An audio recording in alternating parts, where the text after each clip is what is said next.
이번 시간에 가압류에 대한 이의 신청에 대해서 말씀을 드리겠습니다. 일단 가압류 이의 신청이 뭐고, 가압류 이의 신청을 하려면 이제 작성하는 방법하고 작성해서 제출하는 방법까지 말씀을 드리겠습니다. 일단 지금 가압류에 대해서 말씀을 드리는데, 지금 가장 흔하게 일어나는 게 그 가압류고, 이제 뭐 앞에서 먼저 정리를 하자 그러면 A가 B에게 지금 3천만 원을 대여를 했는데, 이런 경우에는 이게 지금 그 차용증을 보통 차용증 작성을 하고, 여기에 대해서 지금 차용증이 원인증서로 B가 A한테다 이제 청구를 하게 되는데,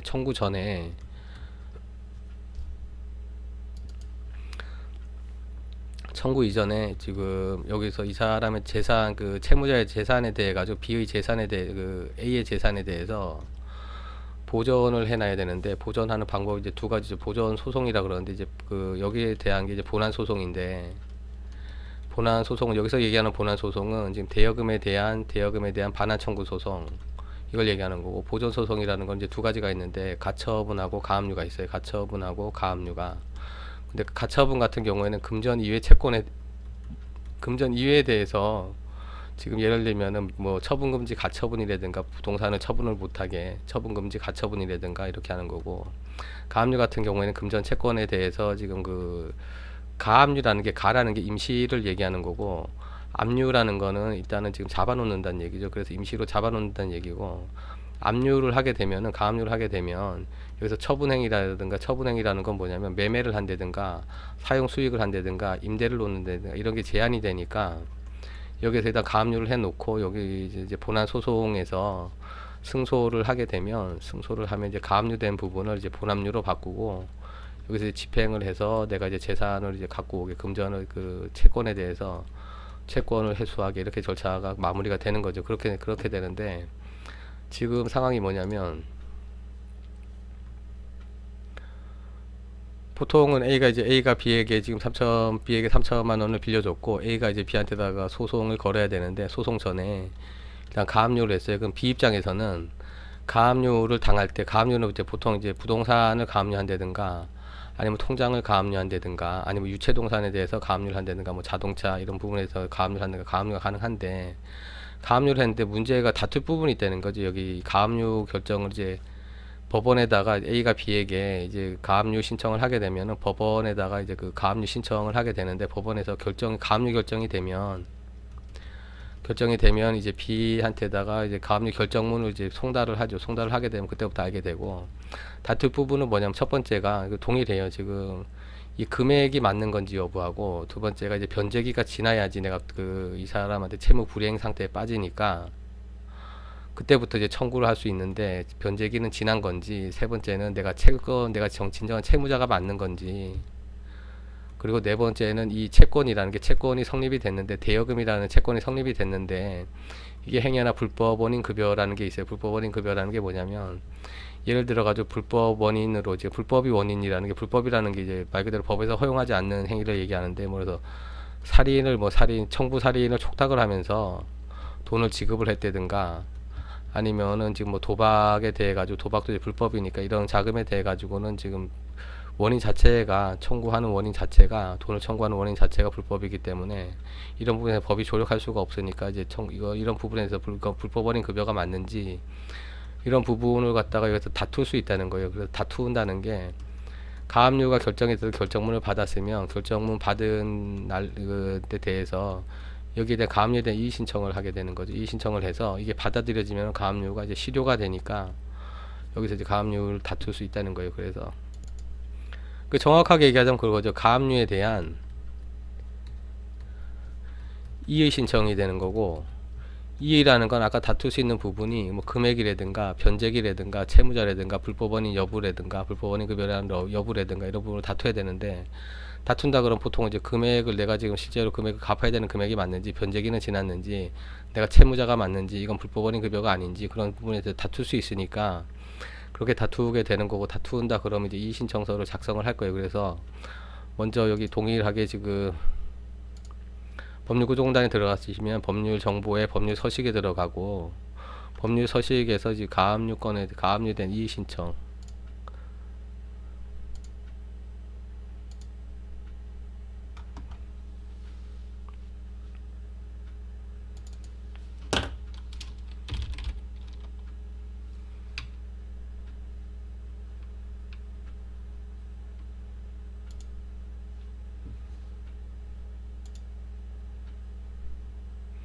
가압류 결정에 대한 이의신청서가 다운로드 받게 되면은 이 서식이 나올 거예요. 서식이 나오는데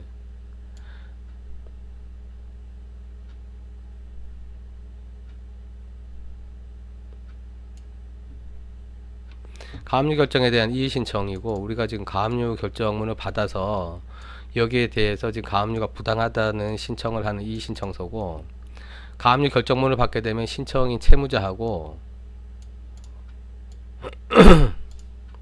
이게 본인이 지금 본인이고, 본인 이름하고 주민번호, 그리고 피신청인은 이제 이의신청인에 대한 피신청인이니까 채권자가 되겠죠. 돈 빌려준 사람. 그래서 이름하고 가압류 결정문에 들어있는 이름하고 주민등록번호, 그리고 전화번호, 휴대폰까지 쓰면 되고, 이 부분은 지우면 되고, 쓸 필요가 없으니까 지우면 되고, 신청 취지는 그거예요. 신청 취지는 동일해요. 신청 원인은 다를 수 있는데 신청 취지는 동일하다는 거. 신청 취지라는 거는 판결문에다가 이렇게 판결을 내려주세요, 그 취지로 얘기를 하는 거고, 피신청인의 신청인에 대한 여기 이제 그 제출하는 지방법원 카단, 그 가압류죠. 가압류, 유체동산 가압류 신청 사건에 관하여 기원이 가압류 결정을 취소한다. 결정했던 걸 이제 취소한다는 결정을 이제 판결로 그 결정을 해달라는 얘기고, 피신청인의 이제 이 신청에 대한 피신청인이니까 이제 채권자가 되는 거죠. 돈 빌려준 사람. 가압류 신청을 기각한다. 그리고 소송 비용은 피신청인의 부담으로 한다. 라는 재판을 구합니다. 이건 동의. 신청 취지 같은 경우는 판결문에 기재되는 내용이니까 이제 동일한 거고, 신청 원인은 아까 얘기 드렸듯이 신청 원인 부분은 이제 여러 가지가 있을 수 있는데, 지금 같은 경우에는 신청 원인은 여러 가지, 원인 같은 경우는 여러 가지인 게, 금액에 대해서 지금 이게 안 맞대, 금액이 안 맞다든가, 아니면은 지금 변제기일이 지나지 않았는데 이 사람이 청구를 들어온다든가, 아직 채무 불이행 상태가 아니라는 거, 내가 지금 채무 불이행 상태에 빠지지 않았다는 거, 그러고 세 번째는 지금 내가 채무자가 맞는 건지 여부하고, 네 번째는 지금 이게 불법원인 급여인지 원인 채권이 원인이 되는 채권이 단순히 대여금은 맞는데 이 건이 지금 불법원인 급여로 지금 이게 내가 갚아야 될 금액이 아닌데 이 사람이 법적으로 소구를 했다 그러면, 소송을 제기했다 그러면 이 부분에 대해서 이렇게 다툴 수 있는데, 지금 상황에서는 일단 내용을 볼게요. 내용을 보게 되면 이 사람이 얘기하는 건 채무액을 전에 변제했기 때문에 이 가압류 신청이 부당하다는 거예요. 그런데 이제 채권자 입장에서는 채무 전액을 이제 받지 못했다고 주장을 하니까, 그래서 간단하게 첫 번째는 뭐냐면, 그 채무자 소유의 유체동산을 가압류 집행한 사실이 있습니다. 가압류 결정문을 받은 거죠. 이때는 받았고, 그리고 피신청인이 지금 차용한 사실은 인정하나 현재 이르도 변제하지 않았다는 사실은 부인합니다. 그거고, 언제 지금 이전에 채무액을 전에 변제하였기 때문에 이 결정문에 대해서 유체동산 가압류 신청에 대해서 취소를 구하고자 이 사건 신청을 하기에 이른 것입니다. 그 내용은 동일하고 이 부분에서 편집만 해주시면 되는 거예요. 일단 이런 사실관계는 그냥 편집만 하면 되고, 여기는 이 사람의 변제를 이제 완전히 자기는 이제 언제 그 변제기일 지나고 완전히 전액을 변제했기 때문에 그 가압류권이 이제 부당하다는 거고, 그래서 소명 방법이라는 게, 유체동산 가압류 집행조서는 일단 그 집행관이 채무자한테다가 이제 지급한 조서고, 이런 부분을 이제 개별적으로 맞다 그러면 완제 증명서라 그러면 내가 완제를 했으면 영수증을 첨부하면 되고, 그러면 이제 가압류에 대한 원인이 없어지니까 그렇게 하면 되고, 여기에서 얘기하는 거는 뭐 채권 양도 통지라는 건 양도 통지를 내가 받았기 때문에 이런 거죠. 채권 양도라는 거는 이제 채권이 내가 A라는 사람이 채권을 갖고 있었는데 그 돈 받을 권리를 다른 사람한테 넘겨서 그 사람한테 변제를 했다 그러면 그게 이제 적법한 변제가 되니까 그런 부분에 대해 주장을 하려는 거고, 그래서 첨부 서류는 소명 방법이 아까 위에 각의 일통이고, 이 부분에 대한 거 증거 서명, 그리고 송달료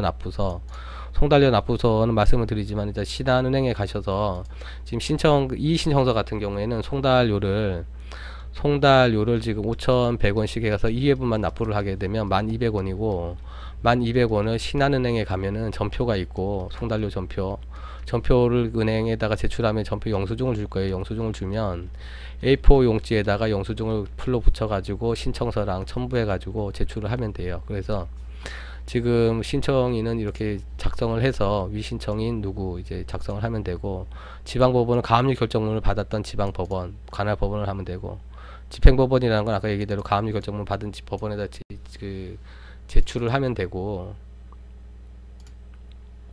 그리고 중요한 건 이거예요. 부본이라는 게 신청서에서 부본을 내야 되는데 어차피 한 사람이겠죠. A라는 사람이 하나 있으면 그 사람한테도 이거 이 신청에 대해서 법원에서 송달을 해야 되니까, 그러니까 법원 거 그러니까 세 부를 출력을 해서 내가 하나 갖고 있고 법원에다가 하나 법원에 이제 두 부를 제출하면 법원이 하나 갖고 있고, 그 피신청인 상대방 채권자한테 한 부를 이제 총달을 할 거고, 그래서 총달료가 필요한 게 2회니까 1,200원만 이제 납부를 하고 영수증을 첨부하면 되는 거죠. 그렇게.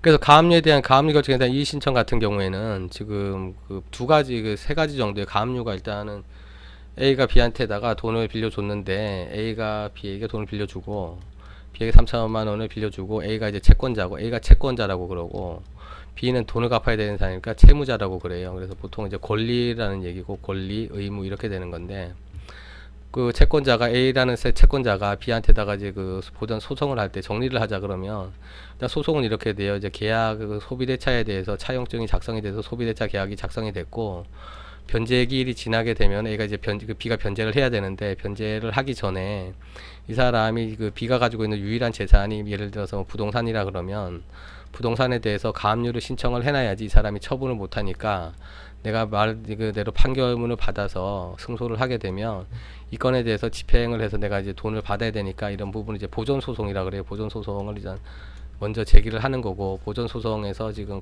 두 가지가 이제 가처분하고 가압류가 있는데, 가압류를 받았을 경우에 내가 이제 이의 신청하는 방법을 말씀을 드렸고, 이의 신청의 원인은 이의 신청할 수 있는 사유는 그거예요. 신청할 수 있는 사유는 채권 관계가 지금 명확하게 일단 그 정리가 됐다 그러면 상관이 없는데, 예를 들어서 금액 부분이나 내가 채무자인지 여부하고 변제 기일이 지났는지, 아니면 내가 지금 이게 지금 불법 원인 급여로 안 갚아도 되는 돈인지 그런 여부를 따지게 되면은 여기에서 이제 법원이 판단을 해서 어떤 부분에 다 하자가 있다 그러면 이거 이제 가압류에 대해서 이제 실효를 시키는 거죠. 이제 말소를 하는 거고, 그렇게 취소를 하게 되면 가압류는 없어지니까, 예를 들어서 통장이라 그러면 통장 거래가 가능한 거고, 부동산이라 그러면 매매라든가 이제 사용 수익이 가능한 거고, 그렇게 해서 이의 신청을 하면 되고, 지금 말씀드렸듯이 정리를 하면 가압류권에 대해서 이의 신청을 하는 방법이고, 이의 신청서를 작성을 하면 아까 말씀드렸듯이 이런 부분에 대해서 그 신청 취지는 판결문에 나오는 거기 때문에 동일하고,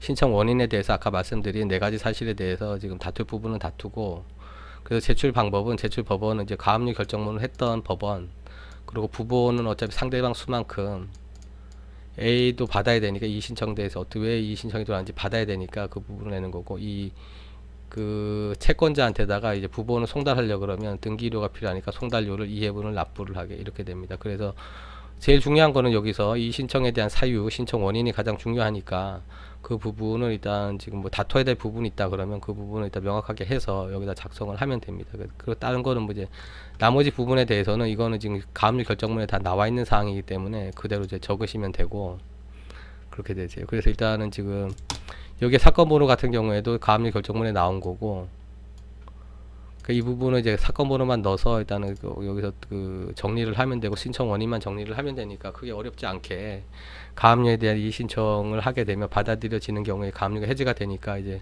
내가 이제 그 재산권 행사를 못했던 부분을 이제 거기서 벗어날 수 있으니까 그렇게 간단하게 이제 청구를 할 수 있습니다. 그래서 아까 정리를 하자면 말씀드린 대로 지금 가압류에 대해 가지고 지금 그 여기서 벗어날 수 있는 방법은 몇 가지가 돼요. 뭐 하나가 말 그대로 그냥 변제를 했다 그러면 이제 변제를 원인으로 할 수 있고, 두 번째는 여기에 대해 이의 신청을 해가지고 받아들여지면 이게 지금 취소가 되니까 그런 경우가 있을 거고, 세 번째는 제소 명령이라는 거 신청을 해서 계속 가압류 상태로 두지 말고 A가 B한테 돈을 빌려줬다 그러면 A가 B에게 이제 소송으로 청구를 해서 소송에서 다투자 이렇게 해서 이제 여기서 결론을 내는 방법이 있고, 이렇게 세 가지 정도가 돼요. 그러니까 이 부분 중에서 이의 신청에 대해서 말씀을 드렸고, 이의 신청을 하게 되면은 청구 이제 그 여기서 이의 신청하는 원인이 가장 중요하니까 이 부분을 일단 금액이라든가 이제 채무자라든가 아니면 변제기라든가 불법 원인 급여 여부라든가 이런 걸 갖다가 따지면 된다는 거예요. 여기서 그래 따져서 제출을 하게 되면, 제출 방법은 말씀드렸듯이 간단하니까 여기서 이제 제출 방법도 두 가지예요. 직접 법원에 가서 민원실에 제출하는 방법이 있고, 두 번째는 우편으로 어디 법원 민원실로 특정 그 주소를 나오면 거기서 이제 접수가 돼요. 바로 접수가 되니까 이렇게 접수를 하게 되면 이제 거기서 받아들여지면 바로 가압류가 말소가 되고, 그렇게 정리를 하시면 됩니다. 일단 오늘은 가압류 신청권에 대해서 말씀을 드렸고, 일단 그 동영상이 유익하셨다 그러면 구독과 좋아요 눌러주시면 다음 동영상을 제작하는 데 많은 도움이 될 것 같습니다.